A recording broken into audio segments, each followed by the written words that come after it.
Welcome to the Afrocentrik. This is the very first one. I'll let y'all know that. First of all, this is the first Afrocentrik Chronicles, right? And we're starting with none other than my friend. I can claim him as a friend because it's a success story, and I'll tell you why. His story is so fascinating that it's something we really and ideally want to talk about. I've seen him grow from being an ordinary cleaner, let me put it that way, to owning an establishment and passing it on to generations. You know, how do I say this? I had the opportunity to interview some of his employees, his staffs, and they had so much to talk about him. Some actually cried and got me all emotional that day, but I held on to being a marking that I am. And today, I'm talking to none other than Mr. Tunde Fasina. Thank you very much. I really appreciate the opportunity to be here, and I'm humbled by your presence and your wish to hear the little journey that we have had so far in this thing called life. And I hope that journey encourages others. You know, that's the whole purpose of us coming together to tell our stories. You know, as it says, Afrocentrik Chronicles. It's factual occurrences or events, you know, that leaves even after one had gone, you know. Amen. So tell us, who is Mr. Tunde Fasina? Forgive me, I have to be a little formal. Everyone is watching from all over the world, so I have to be a little formal. Like I said, it's my personal friend, but for the purpose of this interview, I'll be referring to him as Mr. Tunde Fasina. So, who is Mr. Tunde Fasina? Thank you very much for that introduction, actually. It might take me a while to grow into the term Mr. Tunde Fasina, because when somebody says Mr. Fasina, I'm turning around looking for my dad. So thank you very much. I really appreciate that. You're welcome.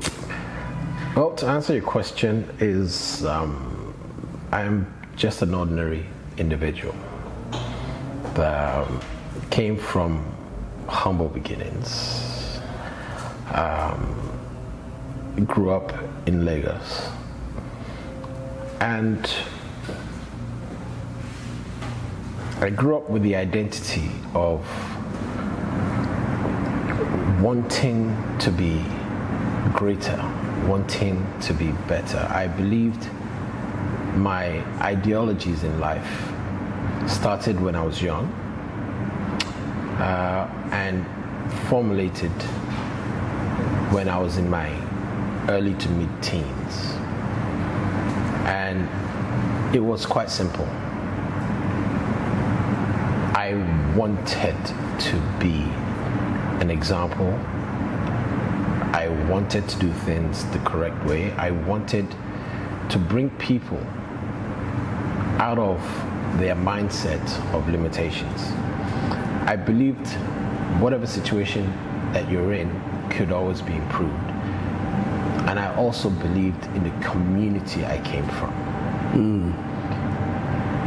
I looked around when I was young, and although I did grow up comfortable, I've always believed in what society referred to as the little people. The people that you don't see, the people that you don't pay attention to. I've always believed in them. I've always believed in the possibilities that everybody just needs an opportunity. That everybody just needs an opportunity. We are all capable of greatness. Every single one of us.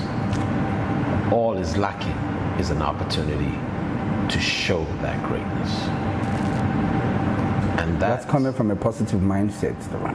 I believe that we live in a world that thrives on positivity but resides in negativity. Every one of us growing up have had a lot of people telling us we can't do anything. They have had a lot of people telling us that we can't amount to anything. I chose to be different. I chose to say different. I chose to exemplify different. That yes, we can. Yes, we can. Can you tell us a little bit about where the Fasina family originated from? Truth is, I'm very embarrassed to say anything about my family simply because I don't know. I grew up in Lagos. Yeah, I was going to ask Lagosian. My family are from Ijebu. For the purposes of the audience, that's Ogun State, Nigeria. And my mother and my father are both from there, but we grew up in Lagos. We go to Ijebu at that time during the festival seasons. I loved my family in the fact that my father was Muslim and my mother was Christian. I was going to ask you that. What's the religious background? Yeah. And my grandmother was Christian. My great-grandmother was Muslim. Interesting. So every celebration, with Christian, the Muslims, for our house, party they happen. I like that. If it's Muslim, all of us either. But I like the fact that they let you grow up to choose where you belong. Yes. Given that your grandmother, being a Muslim, your great-grandmother was a Muslim, your grandmother a Christian, your mom was a Muslim. Your mom was a Christian, your dad was a Muslim. Yes. See, you have a choice. Yes. You can lean on to. Were they like forceful as to what religion you have to belong to? No, there was no you must be this, you must be that. Having said all of that, in my house, you went to church with mom. She wasn't forcing you. At any point in time, you could say no. Did they give cookies in church or what? Pardon? Did they give cookies? Or I'll get to that. Momsi gives us money to go and donate in Sunday school. Now, God forgive, I have absolutely no idea the percentage of money that actually made it to Sunday school offering. But I do know that there was an ice cream seller outside the church every Sunday. I mean, I see it all as donation. To you, it's a donation. Amen to that. It was but in exchange, unfortunately, when you give to church, you probably don't get something in return right there and then. But if you give to the ice cream man, you get something back. That works for me. That definitely. See, I was wise even then. You've always been. It shows in your characterization, you know. So can you tell us about your educational background? Okay. Studied secondary school in Nigeria. I went to Commande Secondary School, Ikeja. Military. Yes. That was probably one of the more influential parts of my life growing up. I loved the military way of being disciplined. I gravitated towards it because it exemplified order. It exemplified a society that runs on rules. Do you feel? Do you think those orders comes with love, or you think it just must be obeyed? Well, orders don't have to come with love, but they have to come with a purpose. A lot of times, the best way is not to love a person to succeed, because you have to push a person and sometimes guide the person through very, very rough terrain. That is not love, that is purposeful. Talking about that, so may I ask what are the things that Mr. Tunde Fasina loves? What do you like, you know, for leisure? What do you do? You know, things like that. For leisure? Because we're trying to get to know you. That's true. For leisure, I have two things, so to speak. I love what I do. I love my job. And Ray Kroc, one of my heroes, is founder, well, not founder, but the person that made McDonald's a household name. He would say, work is play, and that's exactly how I feel about it. When I'm at work, it's like I am at leisure. I am incredibly comfortable. I have no stress whatsoever. But outside of work, in my limited time outside of work, I do like anything that gets my adrenaline rushing, anything that has to do with speed, anything that has to do with height, anything that has to maybe a little bit on the dangerous side, but not adrenaline rush. Yes, basically speed, height, yes, and blood rush. Yes, sir. So you like fast cars? Yes, I do. Do you go to any of these car racing thing they do? Well, going to Monaco, going to San Antonio, Austin for Grand Prix, things like that. Do you? No. Or do you just simply get on I-10, just get a Lamborghini and, you know, like, Popo, I need you to just be in front and behind me and just 200, 150? Not that adventurous. There are dedicated tracks that are for racing vehicles. For you to know that, you probably had done that. I remember speaking to one of our friends, our mutual friends. Is that right? Yes, and he was on his way out there. He didn't mention any names, but I believe that name was... Yes, I have a track car. Yeah. In which we go to the track and we can spend a little horsepower on I like the that, track. spending a little horsepower. Yes, on the track. It's very invigorating. So let's come back to your education before we get into the fun parts, right? So you went to Commande Secondary School. Yes. University? Yes, university. I started at Ladoke Akitola University of Technology. Lautech? Yes. Oh, nice. Okay. I think I was one of the third set at that time. So what was your course of study? Urban and regional planning. I failed. I couldn't get into computer science. So they just said, okay, let's put him somewhere. Let's put him somewhere, literally. Let's say, okay, urban and regional planning.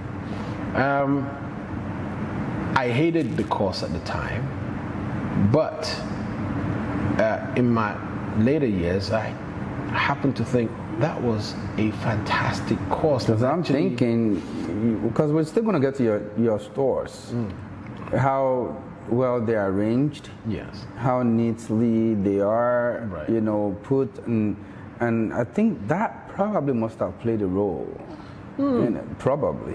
Not really. Okay. Although I would argue and agree with the fact that no knowledge is wasted.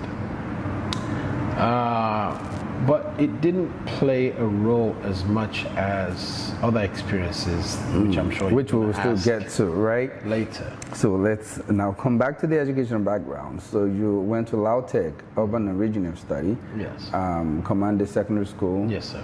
And after graduation, any master's or second BSc or second degree or anything like that before? Because, I mean, you still have to tell us that. We want to know. First of all, who said I graduated?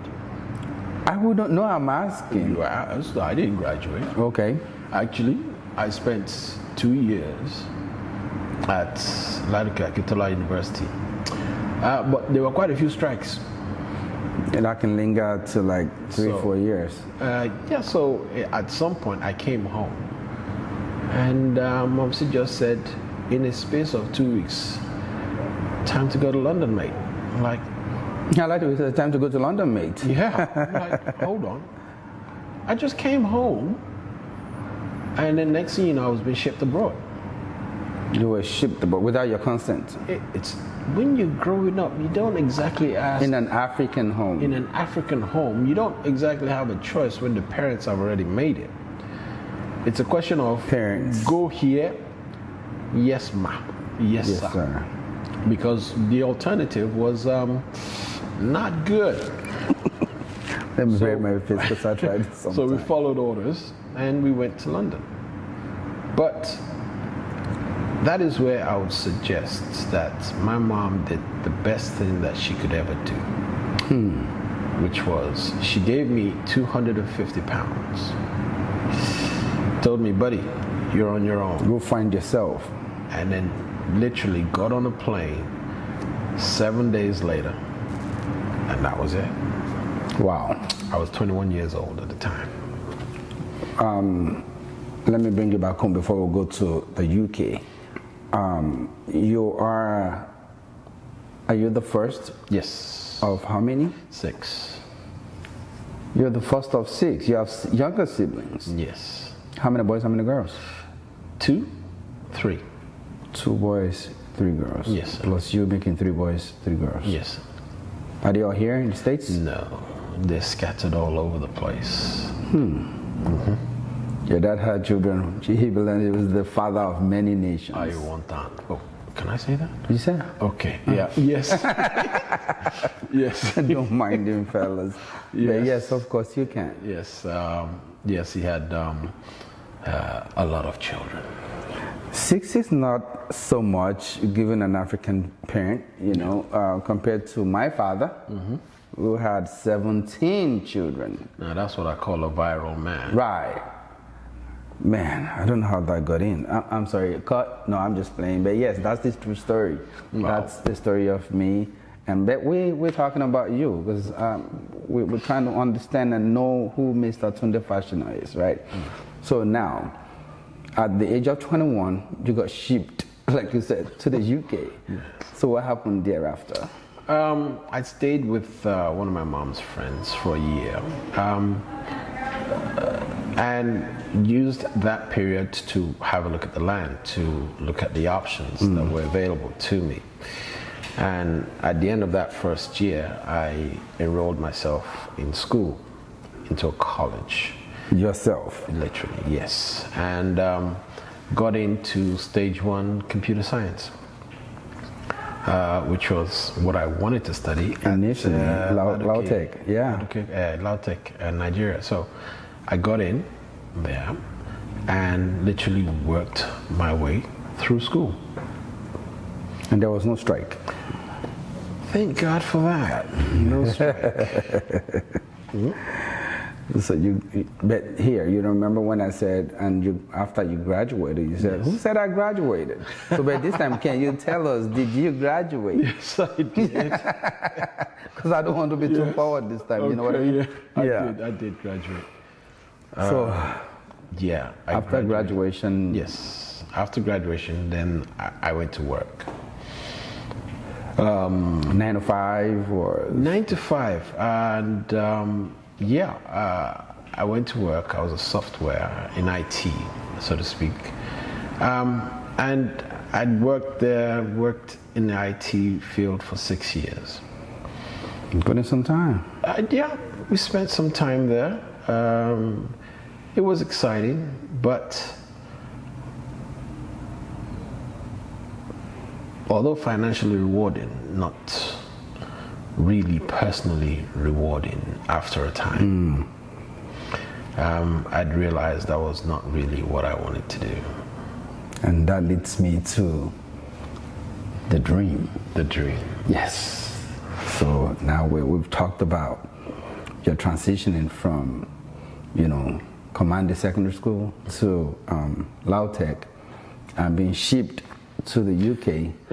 By the way, what school did you attend? Oh, Greenwich University. Greenwich? Yes, University of Greenwich, at that time, Woolwich, England. Woolwich, England. So you studied computer science there. Right. Over there in Lautech, it was urban and regional. Yes, sir. But you did not graduate, but then you got shipped to the UK and then you graduated. What next? Since the pay wasn't so rewarding. No, the pay wasn't bad.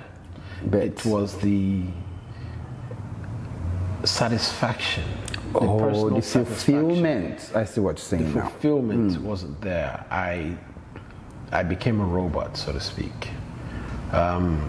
go to doing work, the same thing, doing the job. repeat. But don't get me wrong, I was very good at my job.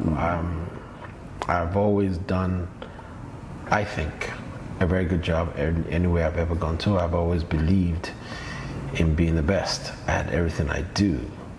And I got promoted very, very quickly in the job. So it wasn't the fact that I wasn't good at it. It was... There's the satisfaction. I did not feel it was what I was meant to do. And I just upped and quit. So at that time, do you already, have a dream of what you want to do? Where you think, do you ever think you're going to settle? Probably, being an entrepreneur or whatever, but, do you have an aspiration as to, you have a sense of direction. This is where I want to be, but I'm not there just yet. Okay. But I'm just doing this along the line to fulfill my dream. I get what you're saying. At the time, I could say yes to that question because I've always had an entrepreneurial spirit. I've always dabbled in one business or the other. I've always known that I would end up as an entrepreneur. There was really no other path for me. Finding a subject to specialize in was now the issue. Because entrepreneurship for me is not just about making money, it's about affecting people's lives. And that's it's funny how you said that. People go into business or being an entrepreneur, some that I know, because of the money they will make while doing it. But you're saying that your fulfillment is to go into it to change lives. That's it. That was my fulfillment. That was what age were you at this time? Well, the age that I decided to be an entrepreneur was very young. I decided that by the time I think 14 or 15 years old. Wow. What influenced that? Oh, my mom was an entrepreneur. My grandma was an entrepreneur. My great-grandma was an entrepreneur. My grandfather was an entrepreneur. There was really no other choice but to be an entrepreneur. Well, there was. But I literally gravitated towards entrepreneurship. And at the time when I was younger, I couldn't pass a class to save my life. But when it came to business, working in my family's establishment, I was literally a natural at it. I gravitated towards it. So you're the type that they will say, what is 5 plus 5? You'll be like 1, 2, 3, 4, 5. But then so what is 5 naira plus 5 naira? You say it's 10 naira. Amen. That was me right there. I gravitated towards it very easily. I embraced the life very easily, even at a very, very young age. It came easier than studying in school. So now that I asked you what age you were at the time, but did you get to tell me what age you were at the time? Because I'm trying to balance that. You got shipped to the UK at the age of 21. Right. Maybe perhaps you had 3-4 years study life, right? Yes. And then worked another 6 years. Yes. So if we add those together, that's what we're talking about. Like you're probably about 30 years old at the time. But you've had that dream since you were like 14, 15. Yes, I'd had the dream at 14. Could that be the reason why you kept working and not finding fulfillment in what you do? That's very true. I'd tried my hands at virtually a lot of businesses, a lot of work, a lot of different aspects of life. I'd gone into sales while I was in school. I'd worked at various retail establishments in England while I was in school. I'd worked in construction while I was in school. I'd done a lot of jobs. I'd even done a security job while I was in school because it was what I needed to do. And it's not because your mom cannot afford Oh God, no. But she wants you to go fend for yourself. Get out there. You're a man. Go do it. Yes, that was the best training I could have had. And I think that's missing in our lives today. Yes. As young parents, they pamper, they give everything to these children. That is very, very wrong, in my humble opinion. Because in order for a diamond to be smooth, it has to go through a rough patch. There is nothing, no success in life, regardless of subject, that was obtained easy and kept for a relatively long time. Hardship breeds discipline. Hardship, Mr. Tunde said, breeds discipline. Just hold on to that thought until we return. We have to pay, of course, Wazobia. Stay tuned, we'll be right back.